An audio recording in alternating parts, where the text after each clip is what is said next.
Welcome to the debate. Today, we're turning our attention to, well, a massive and often sort of invisible engine within the academic world. We're talking about continuing education. Now, in the United States and Canada, this isn't just about, a hobbyist pottery class. We're talking about the whole ecosystem of learning that happens after your initial schooling. It's workforce training, executive certificates, even degree credit courses for non-traditional students. It is a multi-billion-dollar sector. It really is. It's ubiquitous, but it's also sitting right in the middle of a massive identity crisis. And I think the central question we're wrestling with today is really about structure versus soul. The core tension is this. Should continuing education be, fully integrated into the life and faculty of a university to make sure it maintains academic rigor? Or does it function best as a distinct, flexible extension, a separate arm designed to be responsive to the market? And the stakes are incredibly high here. The World Bank noted back in 2019 that flexible learning is absolutely vital for labor markets adjusting to the, quote, future of work. But my argument is that because this is so vital, we can't afford to sideline it. I'm here to argue that continuing education has to be brought into the institutional fold, fully integrated, to stop it from becoming a second-tier operation. It needs to feed into and benefit from the mainstream. And I come at this from a completely different angle. I believe that the extension school model, where the division is separate and distinct from the main faculty, is not only historically valid, but frankly, absolutely necessary. If you shackle these programs to the slow-moving machinery of a traditional university, you kill the very responsiveness that working adults need. You need a speedboat, not an ocean liner. I see the utility in the speedboat analogy, but I do worry about what happens to the cargo. So let's lay out the positions. To me, for continuing education to be given, due recognition, it just can't be treated as a side hustle. And I'm leaning heavily here on the argument from the Organization for Economic Cooperation and Development, the OECD. They argued that it should be, and I'm quoting here, fully integrated into institutional life rather than being often regarded as a separate and distinctive operation employing different staff. That sounds, a very idealized, almost bureaucratic way of looking at it. I'd call it a principled way. The OECD's point is that integration is the only way for these programs to actually feed into mainstream academic life. When universities treat this as a separate silo, it inevitably becomes a cash cow. It's a revenue tool to support the real academic enterprise, without the full oversight of the core faculty. And that creates a caste system. You've got real degrees, and then you have continuing studies. If we want to honor the learner, we have to offer them the full weight of the institution, not some franchise operation. I'm sorry, I just don't buy that.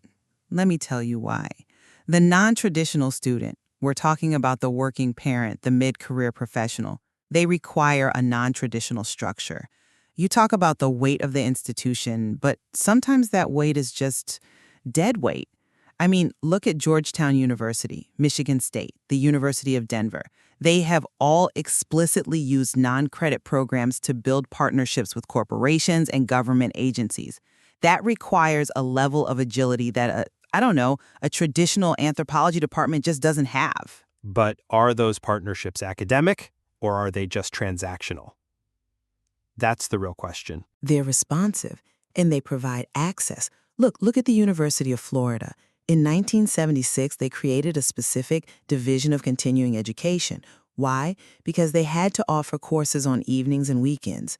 Traditional departments, they often resist those hours. They want to teach at 10 a.m. on a Tuesday. A separate division has a distinct mission. Think about the Chautauqua Institution, founded way back in 1874.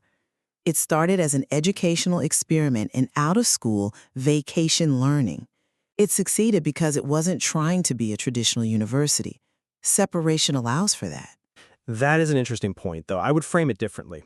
You bring up history, and I think looking at the origins of these programs actually strengthens the argument for integration, for institutional dignity, not separation. How so? The history of extension is literally the history of extending out, away from the center. Not always. If we look at the British models, which really set a global standard for prestige, we see a deep institutional commitment. Oxford University established its Department for Continuing Education in 1878. Cambridge's goes back to 1873. These weren't some rogue operations. They were attempts to bring the rigor of Oxford and Cambridge to a broader public. They were integrated into the identity of the place. Okay, but they were still distinct departments. Departments, yes, but within the university. And let's look at the American context, specifically Cornell. In the 1870s, they began offering university-based continuing education. The Cornell era, from 1877, mentions a tour of the Great Lakes.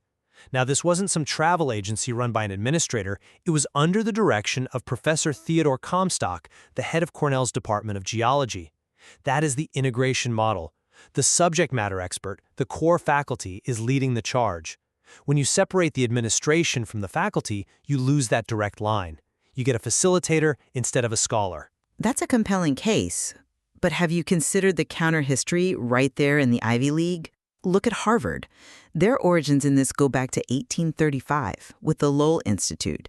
It had a specific mission: free public lectures in Boston. It wasn't about getting students onto the Harvard campus. It was about getting knowledge out to the city. But eventually Harvard did take it over. Exactly. But look at how they took it over. In 1910, President A. Lawrence Lowell, who was also a trustee of the Institute, formally established the Harvard Extension School. And it has operated continuously since 1910, precisely because it had that specific, distinct commission. Yes, it's one of Harvard's degree-granting schools, but it functions with an autonomy that allows it to serve a completely different demographic than Harvard College. If Lowell had tried to force those lectures into the standard undergraduate curriculum of 1910, the faculty would have strangled it in the crib. Separation was the shield that let it survive. I'm not convinced, because that assumes the standard curriculum is incapable of evolving. And if we keep treating adult learners as this group that needs to be shielded from the core standards, we risk patronizing them. And this brings me to a modern issue with this separation that I find, well, deeply troubling: the metrics we use. Specifically, the rise of the CEU, the Continuing Education Unit. Now we're getting into the weeds, but this is important. What's your objection to the CEU? It's a standard measure. It's a standard of time, not intellect. The standard from the International Association for Continuing Education and Training is that 10 contact hours equals 1 CEU. It is purely a measure of time served. It documents you attended a seminar. Compare that to a traditional degree where you're graded on synthesis, on argument, on research. The CEU, it just commodifies learning into these neat little time blocks. It turns education into a punch card system. This is what happens when you separate continuing ed from the academic core. You get administrative metrics instead of academic ones. I see it so differently. I view the CEU not as a punch card, but as a vital currency for professional safety and competence. You're looking at this like a philosopher. I'm looking at it like a patient. Licensing bodies in fields like healthcare and teaching, they impose these requirements for a reason.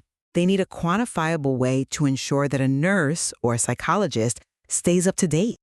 But does sitting in a chair for 10 hours guarantee they're up to date? It guarantees exposure to new developments, which is more than no requirement at all. Look at the American Psychological Association. They accredit sponsors and use a CE credit system.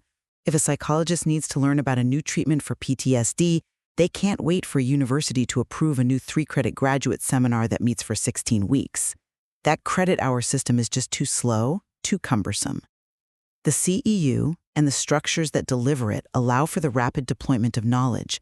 We're talking about professional development, not a dissertation. I grant you the speed. But when we prioritize speed and contact hours over rigorous assessment, we risk creating a system where professionals are just checking boxes, not genuinely engaging. And this connects directly to the economic reality. You argued earlier that separation allows for market responsiveness, but the evidence suggests that market dependence can actually backfire on the students we're trying to help. Backfire? How so? Well, consider the EdUventure study from the spring of 2009. This was right in the teeth of the Great Recession. They surveyed about 1,500 adults, and nearly half of them believed the value of education had risen because of the recession. They knew they needed new skills. but over 2/3 said the economy had negatively affected their plans to actually enroll. Right, because they couldn't afford it. Precisely. When continuing education is a separate, revenue-dependent extension school, it has to charge what the market will bear. It has to pay its own way. In a downturn, exactly when people need retraining the most, the price becomes a barrier. If these programs were fully integrated, subsidized by the endowment, by the broader university budget, just like the history department is, the university could afford to support these learners. By separating them, we leave them to the mercy of the market. That's a noble thought, but I think it misreads the structural agility you need to solve the future of work problem. You mentioned the World Bank. Let's look at their 2019 report. They explicitly say retraining and retooling are the priority. That requires a scale and a type of teaching that traditional universities are, frankly, bad at. You think the university is incapable of retraining? I think it's ill-suited for it. Look at Empire State College, part of SUNY. It was founded in 1969, the first institution in the U.S. to focus exclusively on adult learners. The whole institution was built for this purpose because they didn't have to deal with the traditional undergraduate machinery. Dorms, sports teams, rigid semesters, they could innovate. But Empire State College is the institution. It's a degree-granting institution within a system. That's different from a university treating its continuing ed division as some kind of cash-generating appendage. The principle stands, though. Specialized structures serve specialized needs. The World Bank is talking about flexible learning, short courses, online modules, competency-based learning. If you try to run those through the same faculty committees that oversee the classics PhD, you will never get them approved in time to be relevant. The mainstream programs the OECD talks about are often years behind industry. I see why you'd think that. But I worry that without that oversight, retraining just becomes vocational rather than intellectual. If we sever the link between the job skill and the deeper theoretical framework, which is what the core faculty provides, we're training technicians, not citizens. The university's role is not just to update software skills, it's to cultivate the mind. If continuing ed is just a skills factory, it doesn't belong in a university at all. It belongs in a corporate training center. And I'd argue that intellectual charity means seeing that vocational training is intellectual for the person whose livelihood depends on it. We shouldn't look down on it. But we're reaching the end of our time, and the divide is still clear. It is. So let me just summarize my position. I believe the soul of lifelong learning must reside in the heart of the university, not in an annex. The OECD is correct. It must not be a separate and distinctive operation if it's going to be respected. The university's greatest asset is its faculty. Excluding adult learners from that core life, offering them a separate menu of contact hours instead of deep engagement, it serves neither the student nor the institution. It dilutes the brand. And I still maintain that the best ideas and the best service to the public come from structures built for purpose. The whole Wisconsin idea from 1907 was driven by extension, by going out. Whether it's Chautauqua's vacation learning or modern online education, the distinct nature of adult learning requires a dedicated, specialized delivery system, a system that can move faster than an academic senate and offer the flexibility a working nurse or a parent actually needs. It is worth noting, though, that as distance and online education really come to dominate, the physical distinction between campus and extension is, well, it's blurring. That is true. The method of delivery, video, online modules, that's becoming the norm for everyone, not just the non-traditional student. So perhaps in the future, the integration I'm looking for and the flexibility you champion will merge, simply because the walls of the classroom are dissolving. A hopeful thought. Whether it's integrated or separate, the core goal remains the same: accommodating the student in the world where education no longer ends at graduation. Indeed.